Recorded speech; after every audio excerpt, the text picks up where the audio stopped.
আসসালামু আলাইকুম, সবাই কেমন আছেন? আশা করি সবাই ভালো আছেন। আমি এখানে জলপাই আচার বানানোর জন্য প্রস্তুতি নিতেছি।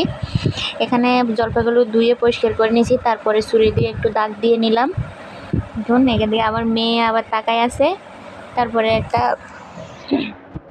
চুলা ধরাই দিয়ে এখানের মধ্যে পানি দিয়ে কিছুক্ষণ জাল করে নেব। একটু হলুদ লবণ দিব, দেওয়ার পর এটা যখন একটু হালকা বলক আসবে তখন নামাই ফেলবো, বেশি সিদ্ধ করা যাবে না। দেখুন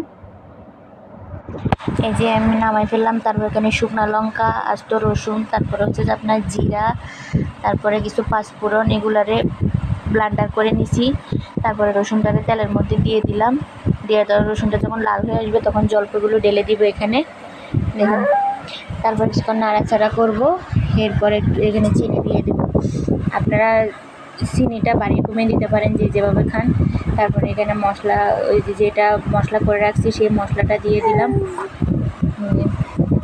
শুকনো লঙ্কা, মশলা এগুলো দিয়ে ভালো করে নাড়াচাড়া করে নিচ্ছি। নেওয়ার পরে দেখুন কেমন হলো আচারটা জানাবেন।